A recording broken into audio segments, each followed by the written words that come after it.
మనందరికీ కుటుంబాలు ఉన్నాయి. ఈ కుటుంబాలన్నిటికీ నాయకుడు పురుషుడు. కుటుంబం బాగుపడాలన్నా ఆ నాయకుని చేతిలో ఉంది, ఆ కుటుంబం పడిపోవాలన్నా నాయకుని చేతిలో ఉంది. కానీ సమాజంలో మనం బాధపడాల్సిన విషయం ఏంటని అడిగితే, కొంతమంది కుటుంబ నాయకులు బాధ్యత లేకుండా బతుకుతున్నారు. అందులో క్రైస్తవ కుటుంబాలు కూడా మినహాయింపేమి కాదు. పెళ్లి చేసుకుంటే సరిపోదు, బాధ్యత అనేది ఒకటి ఉండాలి. కట్టుకున్న భార్య, కన్న పిల్లలు,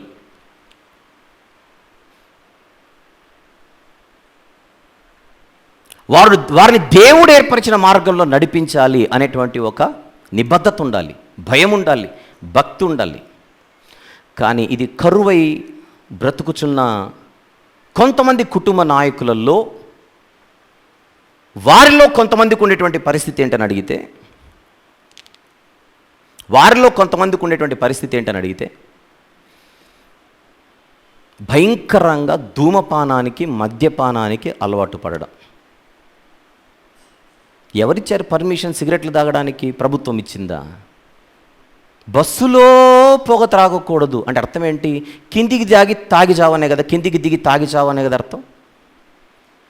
బస్సులో పొగ త్రాగకూడదు అంటే అది పెద్ద మాట అనేం కాదు. బస్సు దిగిన తర్వాత తాగమని చెప్తున్నారు వాళ్ళు. ఇక మందు గురించి మాట్లాడితే, ఆల్కహాల్ గురించి మాట్లాడితే, లిక్కర్ గురించి మాట్లాడితే, ఒక వైన్ షాప్ ముందు బోర్డు పెట్టాడు. ఏమని? మందు షాపు ముందు తాగకూడదంట. అర్థమేంటి? మందు షాపు ముందు తాగకూడదట.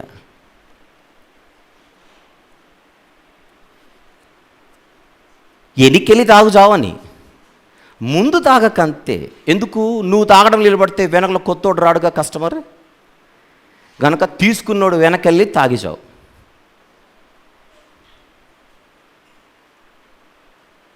ఎవడు అలవాటు చేస్తాడు? మొదటిసారి తాగేటప్పుడు స్టైల్,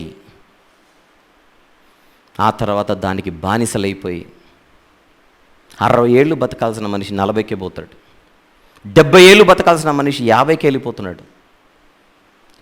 త్రాగుడు వలన జీవితాలు, కుటుంబాలు వీధుల పాలవుతున్నాయా లేదా అని నేను అడిగితే అందరూ ఓకే, కరెక్ట్ అనే చెప్తారు మీరందరూ కూడా. మనకు తెలిసిన ఎన్ని కుటుంబాలు ఛిద్రమైపోలేదు చెప్పండి తాగుడుకు అలవాటు పడి. విషయం ఏంటంటే, మరణ పడకపై ఉన్నప్పుడు తెలుస్తుంది మనిషికి, అయ్యో ఈ తాగుడుకు నేను అలవాటు పడకపోయి ఉంటే ఎంత బాగుండేదని. అప్పుడు డాక్టర్ గారి కాళ్ళు పట్టుకుంటారు, నా తలకాయ తాకట్టు పెట్టేనా నీకు డబ్బులు ఇస్తాను నా ప్రాణం కాపాడని. నీ తలకాయని తాకట్టు పెట్టుకోవడానికి కూడా ఎవడు రెడీగా లేడు అక్కడ. ఎవడికి అవసరం? నడినెత్తి మొదలుకు హరిపాదం వరకు ఏ పార్టు నీది కరెక్ట్గా లేదు. ప్రాణం మీదికి వస్తే కానీ ప్రాణం విలువ తెలీదు.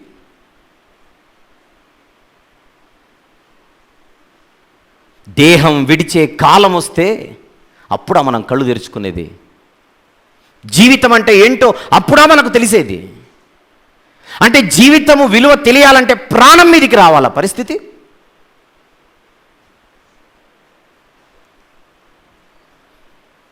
అన్నీ బాగున్నప్పుడే మంచి మాటలు మన దగ్గరకు వస్తుంటాయి, వినం. ముందే తెలిసి ఉంటే ప్రాణాలు నిలబడతాయిగా, ముందే అర్థం చేసుకుంటే ప్రాణాలు నిలబడతాయి కదా.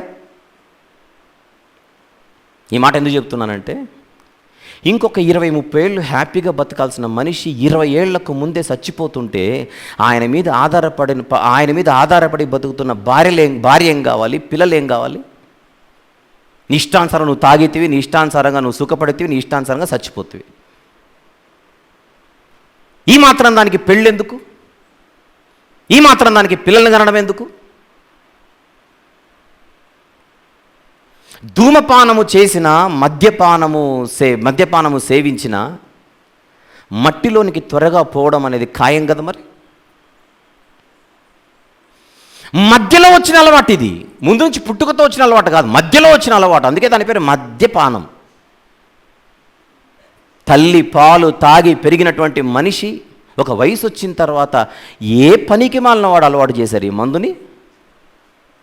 ఆ స్కూల్ చదువులు పూర్తయి కాలేజీకి రాగానే ఒరే ఏ వయసులో ఎంజాయ్ చేయాల్సింది ఆ వయసులో ఎంజాయ్ చేయాలరా. ఈ మాటలకు పడిపోయింది, ఈ మాటలకు పడిపోయింది. ఎవడో ప్రేరేపిస్తే అంత వీక్ అయిపోయి ఈరోజు తాగుడుకు బానిసలు అవ్వడం ఏంటి? ఈ మధ్యలో వచ్చిన ఈ అలవాటు మత్తులోనికి ఒక మనిషిని దింపి కాటి గూటికే త్వరగా పంపుతున్న వైనాన్ని సమాజంలో మనం చూస్తున్నాం, వింటున్నాం. అమ్మ తాగమని చెప్పిందా? నాన్న తాగమని చెప్పాడా? దారిని పోయి ఒక దానయ్య వచ్చి తాగమని చెప్పాడు, నువ్వు ఎత్తేస్తేవి. ఎవడు చెప్పిన అలవాటో ఎవడు నేర్పిన అలవాటో బతికున్నప్పుడే వాళ్ళు మనల్ని కాల్చేస్తున్నారు. ఎవరికైతే తాగుడు అలవాటు ఉందో వాళ్ళ గురించి మాట్లాడుతున్నా. ఎవడు నేర్పిన అలవాటో బతికున్నప్పుడే నిన్ను కాల్చేస్తున్నారు, నీకు అర్థం కావట్లేదు. బుగ్గిపాలు చేసేలా నీ ఇంటిని కూల్చేస్తున్నారు, నీకు అర్థం కావట్లేదు. తాగుతున్నది నేను కదా, పోతే నేను పోతాను కదా అనుకుంటున్నావేమో. నీ మీద నమ్మకాలు పెట్టుకొని ఆధారపడి బతుకుతున్న వీళ్ళందరి పరిస్థితి ఏంటి?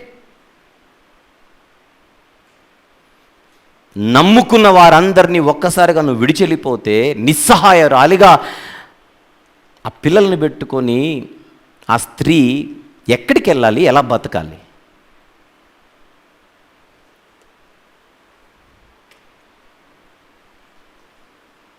ఈ విషయంలో పురుషులందరూ ఈ అలవాటు ఉన్నటువంటి బానిస బతుకు తాగుడుకు బానిసలైనటువంటి పురుషులందరూ చెప్పాలంటే కుటుంబానికి ద్రోహం చేస్తున్న ద్రోహులు.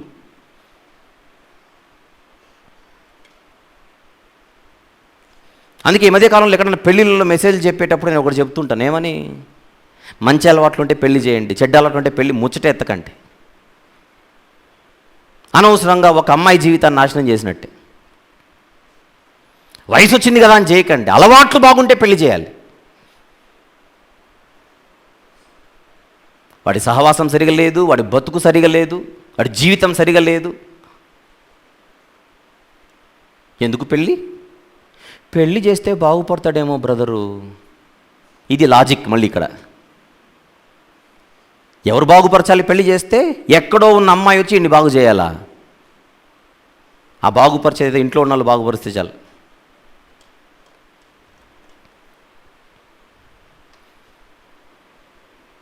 రాత్రి పగలు తేడా లేకుండా, సమయం అనేది లేకుండా, అర్ధరాత్రి అపరాత్రి అనేది లేకుండా ఇంటికి వస్తే బిక్కుమంట ఆ పిల్లలు నాన్నా అని అరుస్తుంటే కనీసం కన్న పిల్లలు ఎదురుగా కాళ్ళు పట్టుకుంటున్నారని కూడా తెలియని దుర్మార్గుడి తండ్రి, తాగుబోతు తండ్రి.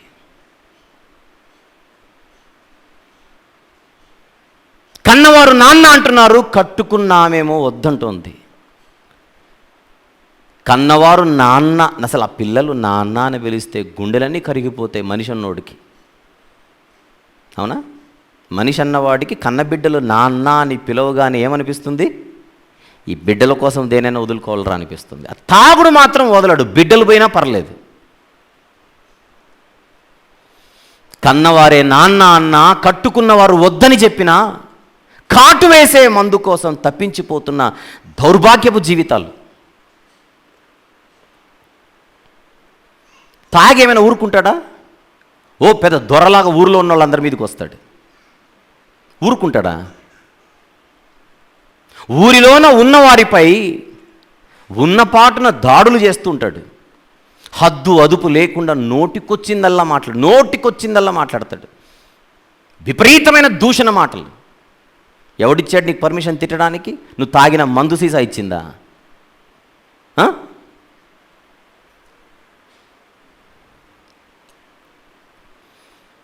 ఆ తాగినప్పుడు 10 మంది వచ్చి పట్టుకుంటుంటారు, ఒరే నాయన నువ్వు చక్కగా ఉండరా అని. ఉండడే, ఎవ్వరు చెప్పినా వినడు. తన కంట్రోల్లో తాను ఉండడు, తన స్వాధీనంలో తాను ఉండడు. ఊగుతాడు, తూలుతాడు, పడిపోతాడు. ఎంత దరిద్రమైన బతుకు! రోడ్డు లేదు, ప్లాట్ఫామ్ లేదు, బురద లేదు.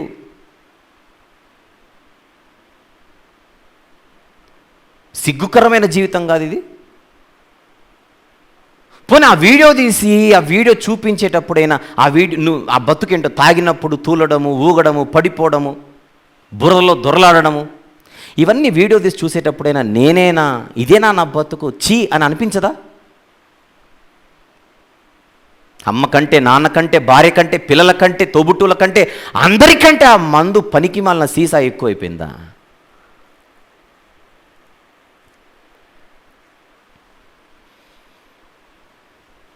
ఇంట్లో ఉన్నోళ్ళు మంచి చెప్తారు, బంధువులు మంచి చెప్తారు, ఇరుగు పొరుగు వారు మంచి చెప్తారు. మందిరానికి వస్తే మందిరంలో మంచి మాటలే.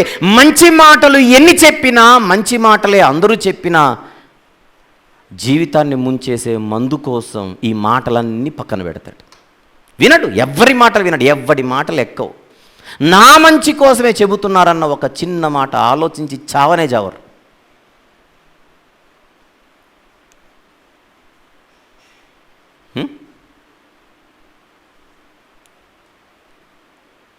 ఇంకొక పాయింట్ ఇక్కడ ఆలోచించండి. అమ్మినోడికేమో డబ్బులు వస్తున్నాయి, తాగినోడికేమో జబ్బులు వస్తున్నాయి. ఇది ట్రూత్, మన కళ్ళ ముందు కనపడుతున్న సత్యం ఇది.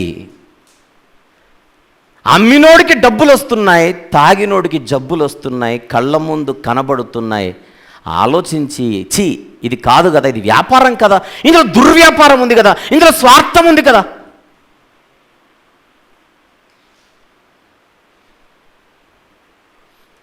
ప్రభుత్వాలేమో లిక్కర్ షాపులకు పర్మిషన్ల మీద పర్మిషన్లు ఇస్తున్నారు. దేనికైనా అడిగితే ట్యాక్సులు వస్తాయి. ట్యాక్సులు ఎందుకంటే నీకు ఆసుపత్రి కట్టడానికి. అక్కడ తాపించడం ఎందుకు, ఇక్కడ ఆసుపత్రి కట్టడం ఎందుకు?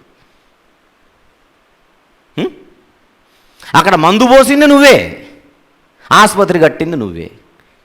ఎలా ఉందంటే రాయి తీసుకొని పళ్ళు రాలగొట్టి డెంటల్ హాస్పిటల్ ఓపెన్ చేసినట్టు ఉంది ఇది. నీకు పాపం పళ్ళు పోయాయిగా, అందుకే డెంటల్ హాస్పిటల్ నీకోసమే అంటున్నాయి ప్రభుత్వాలు. అసలు పళ్ళు రాలగొట్టిందే నువ్వు.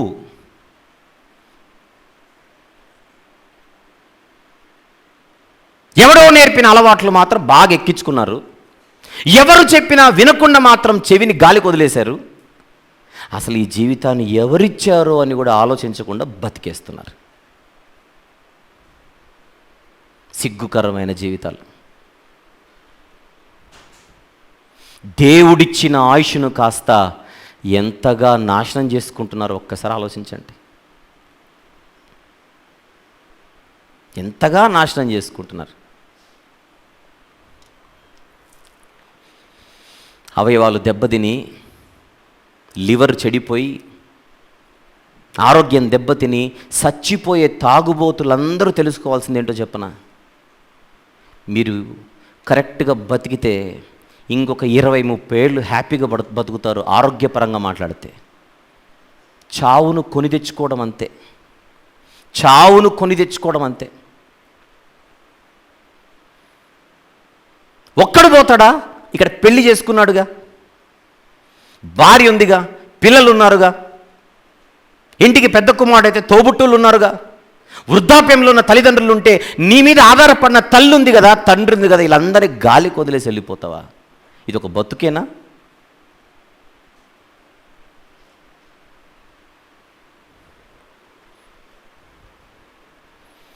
ఇలాంటి వారందరి మార్పు కోసమే పరలోకం నుండి లోకానికి వచ్చి సిలువెక్కి రక్తం కార్చి ప్రాణం పెట్టింది యేసుప్రభువారు. ఆ ప్రాణం పెట్టిన యేసుక్రీస్తు అను ఆ రక్షకునిని, ఆ సర్వేశ్వరుడిని, వాక్యము చెబుతున్న యేసు దేవునిని తెలుసుకోకుండానే చచ్చిపోవడం. నేనే మార్గం, నా ద్వారానే పరలోకం అంటున్నాడు ఆయన. ఆయన తెలుసుకోకుండా చచ్చిపోతే ఏంటి భవిష్యత్, ఏంటి పరిస్థితి? ప్రాణం మీదికి వస్తే అప్పుడు అందరూ కనపడతారు, చుక్కలు కనపడతాయి. అప్పుడు మారు మనసు బెడ్ మీద వస్తుంది. బెడ్ మీదకి వెళ్ళే టైంకి ఆయుష్ అయిపోయింది. ఆయుష్ చాలా ఉంది, మనమే కాల్ చేసుకుంటున్నాం అంతే. ప్రపంచంలో పాశ్చాత్య దేశాల్లో అయితే పురుషులతో పాటు స్త్రీలకు కూడా ఈ అలవాట్లు. ఎక్కువ శాతం పురుషులు బలహీనులు. త్రాగుడు విషయంలో ప్రపంచంలో అక్కడక్కడ స్త్రీలు కూడా ఉన్నారు.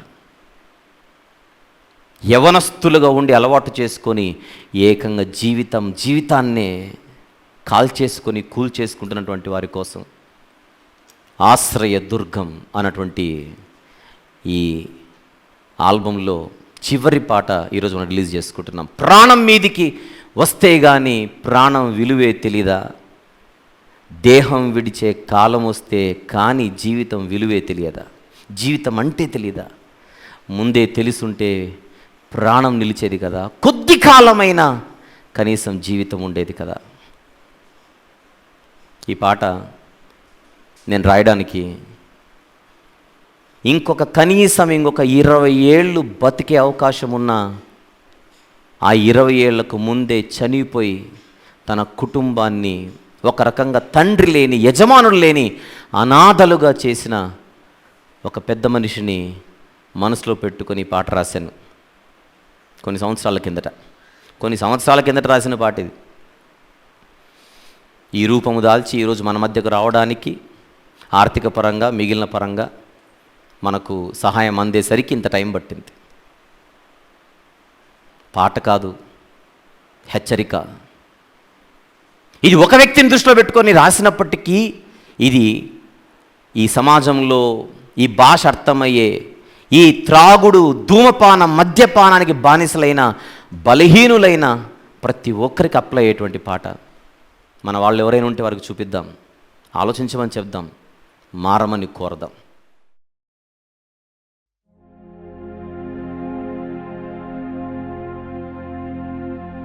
ప్రాణం మీదికి వస్తే గాని ప్రాణం విలువే తెలియదు కదా, త్రాగుడుకు బానిసై అర్ధాంతరంగా కన్నుమూసి తనకు మాత్రమే గాక తన కుటుంబానికి కూడా అన్యాయం చేసి నష్టపోయిన ఒక బలహీనుడి గాథ ఇది.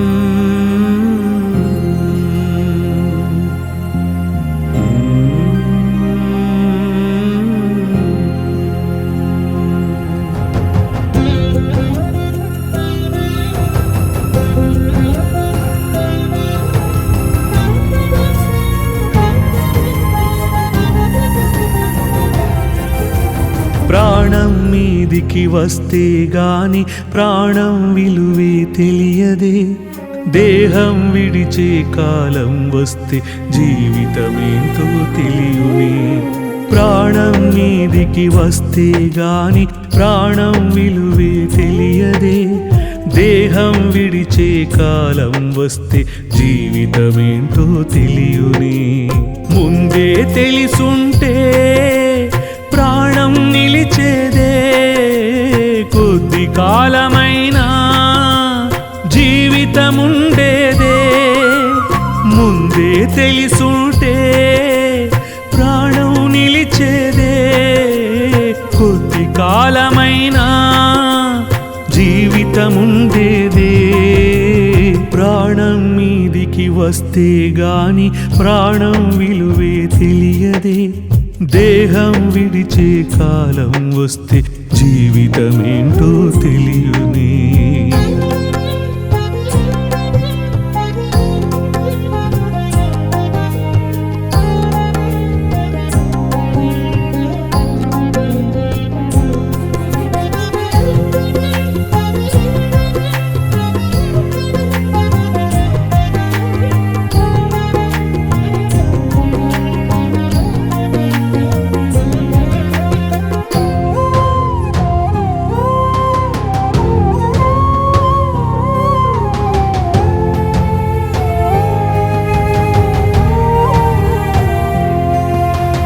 ధూమపానము చేసిన గాని మద్యమునే సేవించిన గాని మట్టిలోనికే త్వరగా నీవు చేరిపోదువే. మధ్యలో వచ్చిన ఈ అలవాట్లే మత్తులోనికే నిన్ను దింపి కాటిగూటికే త్వరగా నిన్ను పంపివేయుని. ఎవ్వరు నేర్పిన అలవాటో బ్రతికున్నప్పుడే నిన్ను కాల్చిరే. బుగ్గి పాలు నిన్ను చేసేలా నీ ఇంటిని కాస్త కూల్చివేసిరే. నమ్ముకున్న నీ వారందరినీ ఒక్కసారిగా విడిచిపోయావే. ముందే తెలిసుంటే ప్రాణం నిలిచేదే, కొద్ది కాలమైనా జీవితముండేదే. ముందే తెలిసుంటే ప్రాణం నిలిచేదే, కొద్ది కాలమైనా జీవితముండేదే.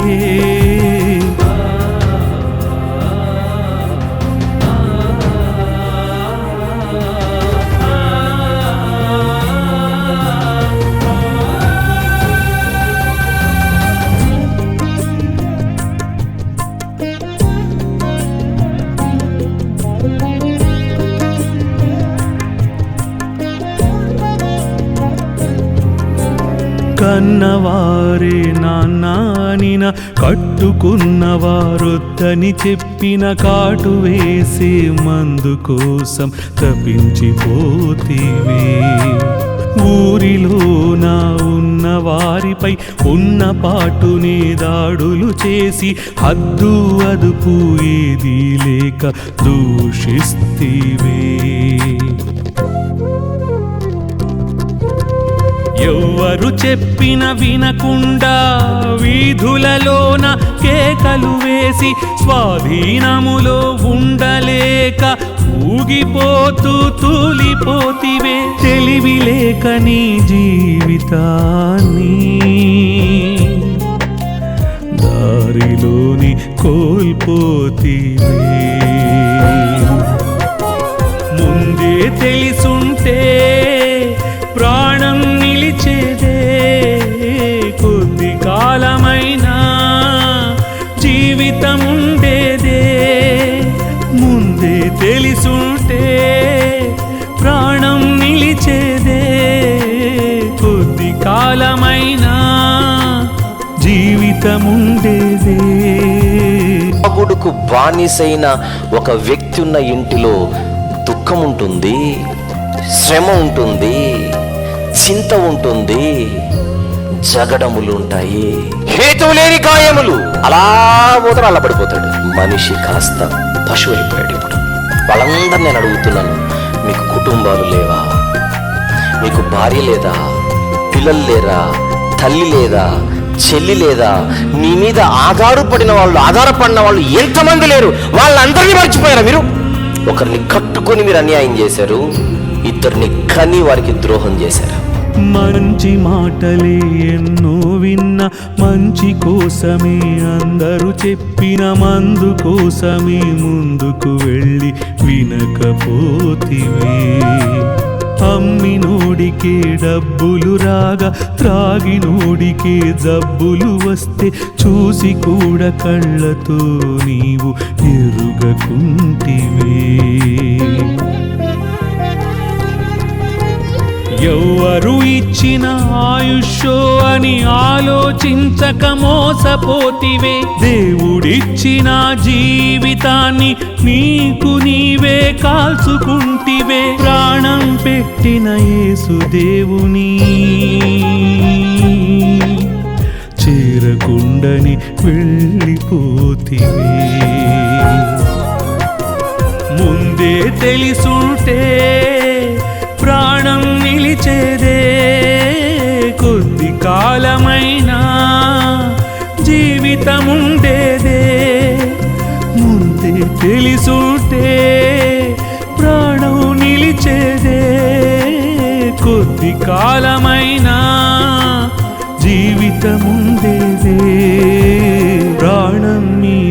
వస్తే గాని ప్రాణం విలువే తెలియదే. దేహం విడిచే కాలం వస్తే జీవితమేంటో తెలియుని.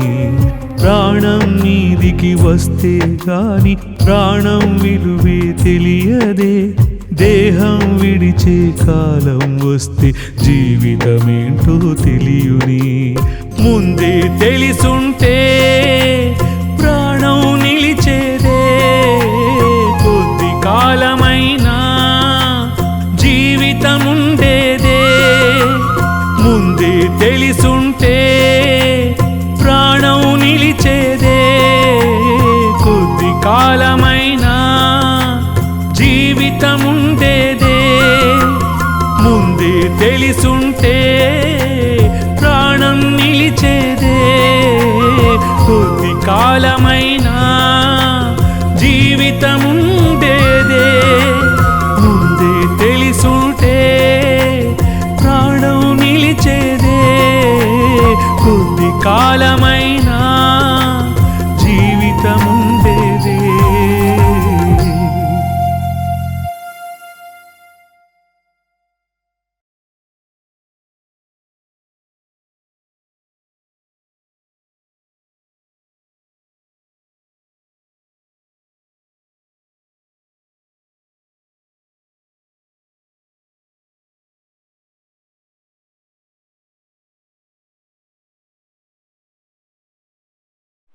ఒక వ్యక్తి నేను తాగి నేను పోతున్నాను అనుకుంటున్నాడే కానీ ఒక కుటుంబానికి నేను చేస్తున్న అన్యాయం ఎంత, ద్రోహం ఎంత అని అర్థం చేసుకోవట్లేదు. ఇవన్నీ పక్కన పెడితే తన ఆత్మ కూడా వెళ్ళిపోతుందిగా. వచనం చూద్దాం. ఒకటి కొరింథీయులకు రాసిన మొదటి పత్రిక. కొరింథీయులకు రాసిన మొదటి పత్రిక. ఈరోజు నెట్ సరిగా రాలేదంటే ఇక్కడ ఏమైందో వాళ్ళతో ఒకసారి మాట్లాడాలి. కొరింథీయులకు రాసిన మొదటి పత్రిక 6వ అధ్యాయం 9వ వచనం జాగ్రత్తగా చూద్దాం. 9-10. అన్యాయస్తులు దేవుని రాజ్యమునకు వారసులు కానేరని మీకు తెలియదా? మోసపోకుడి. జారులైనను దేవునికి వ్యతిరేకమైనటువంటి ఆరాధన చేసే ఆరాధికులైనను, వ్యభిచారులైనను, ఆడంగితనము గలవారైనను, పురుష సంయోగులైనను, దొంగలైనను, లోబులైనను, నెక్స్ట్ త్రాగుబోతులైనను, చివరి మాట, దేవుని రాజ్యమునకు వారసులు కానేరరు. త్రాగుబోతులకు పరలోకం లేదు. త్రాగుబోతులకు దేవుడున్న లోకంలో చోటు లేదు.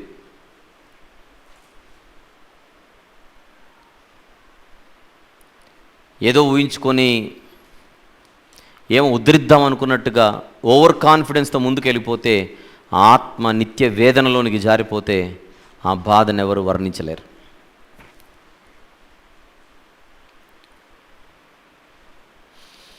యవ్వనస్తులు ఆ వీడియోలో మీరు చూసినప్పుడు ఆ యవ్వనస్తుడు ఎంత అమ్మ కంటే ముందే చచ్చిపోయే పరిస్థితి, నాన్న కంటే ముందే పోయే పరిస్థితి. ఏంటి ఇంత దౌర్భాగ్యమైనటువంటి పరిస్థితి?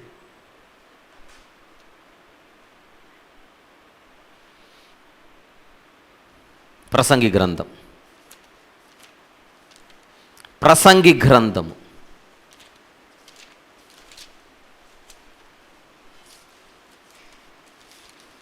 11వ అధ్యాయం 9-10 వచనములు. యవనుడా, నీ యవనమందు సంతోషపడుము, నీ యవన కాలమందు నీ హృదయం సంతుష్టిగా ఉండనిమ్ము. నీ కోరిక చొప్పునను నీ దృష్టి యొక్క ఇష్టము చొప్పునను ప్రవర్తించు. నీకు టైం ఉంది కదా అని. అయితే వీటన్నిటిని బట్టి దేవుడు నిన్ను తీర్పులోనికి తెచ్చునని జ్ఞాపకం ఉంచుకోవాలి. లేత వయస్సు నడిప్రాయము గతించిపోవునవి గనుక నీ హృదయములో నుండి వ్యాకులము తొలగించుకొనుము. నీ దేహమును చెరుపు దానిని తొలగించుకో. నీ దేహాన్ని చెరిపేదాన్ని నువ్వు తొలగించుకోవాలి. చంటోడు చెబుతాడు తాగితే దేహం పాడవుతుందని. దీని గురించి పెద్ద ఎక్స్ప్లెనేషన్ కూడా అవసరం లేదు చెప్పాలంటే. కొరింథీయులకు రాసిన మొదటి పత్రిక, ఈనాటి వాక్య పఠనం. కొరింథీయులకు రాసిన మొదటి పత్రిక 3వ అధ్యాయం 16-17 వచనములు. 16-17. మీరు దేవుని ఆలయమై ఉన్నారనియు దేవుని ఆత్మ మీలో నివసించుచున్నాడనియు మీరు ఎరుగరా? ఎవడైనను దేవుని ఆలయమును పాడు చేసిన ఎడల దేవుడు వానిని పాడు చేయును. దేవుని ఆలయము పరిశుద్ధమై ఉన్నది, మీరు ఆలయమై ఉన్నారు. మీరు ఆలయమై ఉన్నారు. మీ దేహం అనే దేవుని ఆలయాన్ని పాడు చేస్తే లెక్క చెప్పక తప్పదు అంటున్నాడు. లెక్క చెప్పక తప్పదు. ఎవడి మోచేతి నేను తాగట్లేదు, నేను తాగితే నా సొమ్ముతో నేను తాగితే నీకేంటి నొప్పి? సొమ్ము, కరెన్సీ నోటులు అనే సొమ్ము నీదైనా నువ్వు పీల్చే గాలి అయింది. ఇచ్చిన దేహం ఆయన ఇచ్చింది, ఈ బతుకు ఆయన ఇచ్చినది, తినే తిండి ఆయన ఇచ్చేది, తాగే నీరు ఆయన ఇచ్చింది, మనం పాదాలు మోపి నడుస్తున్న నేల ఆయన ఇచ్చినది. ఎవడి మోచేతి నీరు అంటావేంటి? దేవుడి చేతి కార్యములను ప్రతిక్షణం అనుభవిస్తూ, ప్రతిక్షణము దేవుని చేతి కార్యములను అనుభవిస్తూ ఎవడి మోచేతి నీరు తాగుతున్నావు అంటే బుద్ధి లేకుండా.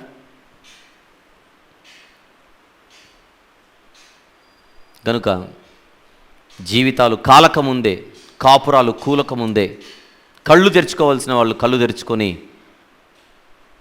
దేవుని యొద్దకు వచ్చి క్షమాపణ అడిగి, సిలువలో యేసుక్రీస్తు ప్రభు వారు కార్చిన రక్తంలో వారి జీవితాలు కడుగుకొని ప్రతిరోజు వాక్యము చేత ఉదక స్నానం చేస్తూ నిష్కల్మషులుగా పవిత్రులుగా జీవిస్తే పరలోకంలో నిత్య ఆనందాన్ని పొందవచ్చు. అలాంటి భవిష్యత్తును ఎందుకు పాడు చేసుకోవాలి? మనకంటే ముందు చాలామంది పెద్ద పెద్దోళ్ళు కూడా ఇష్టం వచ్చినట్టుగా బతికి వేదనలోనికి జారిపోయారు. నా కుమారుడా, నీ జీవితకాలమందు నీకిష్టమైనట్టు నువ్వు సుఖంగా బతికే ప్రయత్నం చేసావు, అందుకే నీకు గతి పట్టింది అంటున్నాడు ఒక మాజీ ధనవంతునితో. ప్రతిదినము బహుగా సుఖపడుచుండేవాడు, అందుకే ఈ గతి. విందులకు, వినోదాలకు, తాగుబోతుల విందులకు, పబ్బాలకు వెళ్ళి మన భక్తి జీవితాన్ని నాశనం చేసుకోకుండా, ఇంకా గట్టిగా మాట్లాడితే తాగడమే కాదు తప్పు, తాగేటోళ్ళ దగ్గర కూర్చోవడం కూడా తప్పే. ఇది కూడా గట్టిగా తీసుకోవాలి మెసేజ్. దుష్టుల ఆలోచన చొప్పున నడవకూడదు, తర్వాత నిలవకూడదు, తర్వాత నడవడము తప్పే, వాళ్ళతో కలిసి నిలవడము తప్పే, వాళ్ళతో కలిసి కూర్చోవడం కూడా తప్పే. నేనెక్కడ తాగానని సాగదీసి చెప్పినంత మాత్రాన వర్కౌట్ అవ్వదు. నేను తాగలేదు, ఊరిని కూర్చున్నాను అంతే. ఒప్పుకోడు దేవుడు, ఒప్పుకోడు. నీకు ఆనందం ఉంది కనుక కూర్చున్నావు అక్కడ. వాళ్ళ మాటలు, వాళ్ళ తీరు, వాళ్ళ బతుకు, వాళ్ళ జోకులు, వాళ్ళ కామెంట్లు ఇవన్నీ నీకు నచ్చాయి. తాగుడు ఒక్కటే చేయలేదు అంతే, అక్కడికి వెళ్ళి కూర్చొని మాత్రం ఆనందించావు.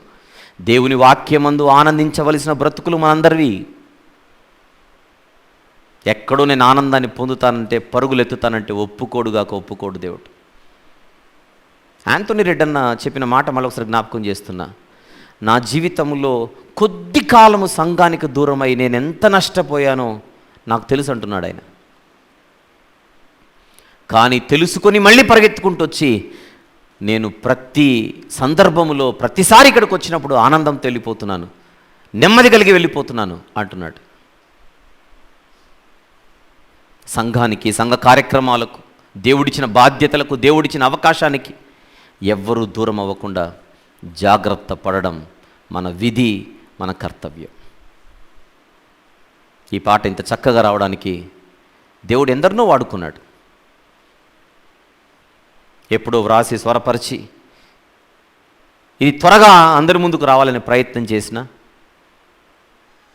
ఆర్థిక పరంగా ప్రత్యేకించి మన దగ్గర ఆ స్తోమత లేకపోవడంతో దేవుడు ఒక్కొక్క పాట కోసం ఒక్కొక్కరిని సిద్ధపరిచి ప్రత్యేకించి ఆల్బం కొరకు ప్రతి పాట విషయంలో దేవుడు చేసిన సహాయమును బట్టి దేవుని ఎంతగానో స్తుతిస్తున్నాను. ఎవరెవరైతే ఈ యొక్క ఆల్బం కొరకు ఆర్థికంగా సహాయం చేశారో వారందరికీ దేవుని నిండైన సమృద్ధితో కూడుకున్నటువంటి దీవెనలు రావాలని నేను ఆశపడుతాను. సైలెంట్లో పెట్టాయమ్మా ఫోన్, సైలెంట్లో పెట్టేసి. అందులో భాగంగా ఈ చివరి పాట విషయంలో రామిరెడ్డి అంకుల్ గారు ముందుకొచ్చి ఆర్థికంగా ఈ విషయంలో సహాయపడ్డారు. దానికి కారణం రామిరెడ్డి అంకుల్ గారి మిస్సెస్ గారు కొన్ని సంవత్సరాల కిందట ప్రభువును నిద్రించడం జరిగింది.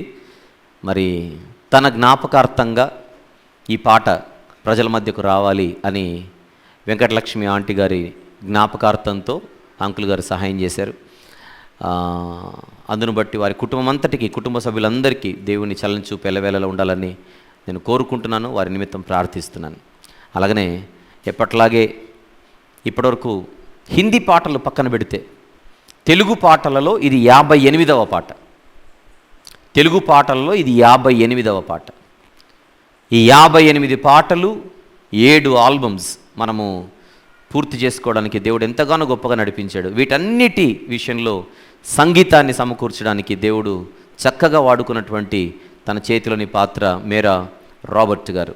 మరి ఈ పాట కూడా అద్భుతమైనటువంటి సంగీతాన్ని సమకూర్చి ఈరోజు అనుకోకుండా హైదరాబాదులో తాను లేకపోవడం, అవుట్ ఆఫ్ స్టేషన్ ఉండడంతో తను రాలేకపోయాడు. మరి మేరా రాబర్ట్ గారి కోసం అందరూ ప్రార్థన చేద్దాం. అందరూ తనను అభినందించవలసిందిగా మనవి చేస్తున్నాను. ఇంకా భవిష్యత్తులో ఇట్స్ ఎ లాంగ్ జర్నీ, చాలా చేయాలి. ఇంకా తెలుగులోనే 1000 పాటలు అనుకుంటున్నాం. ఆ 1000 పాటలు విజయవంతంగా పూర్తవడానికి దేవుడు సహాయం చేయాలి. హిందీలో ఒక 1000 పాటలు అనుకుంటున్నాం, ఇంగ్లీష్లో ఒక 1000 పాటలు అనుకుంటున్నాం. ఇవన్నీ పూర్తవడానికి దేవుడు గొప్పగా సహాయం చేయను గాక. ఏమంటారు? ఆమేననాలి. మరి పాట రాసి స్వరపరిచి సంగీతాన్ని సమకూర్చి ఆడియో మన వరకు వస్తే సరిపోదు. ఆ పాటకు తగ్గ వీడియో చేసి మనకి ఇంత చక్కగా కళ్ళకు కట్టినట్టుగా చూపించడానికి మళ్ళీ ఈ యొక్క పాట కోసం శామ్ ఎంతగానో కష్టపడి పనిచేశాడు. Sam, can you stand up once? Let us put our hands together for Sam once again. మరి ఈ పాట మనం చూసినటువంటి వీడియో అంతా దేవుడు ఈ కుమారుణ్ణి చక్కగా వాడుకొని, మరి ప్రత్యేకించి లాస్ట్ 3-4 సాంగ్స్ విషయంలో ఎంతగానో వాడుకున్నాడు.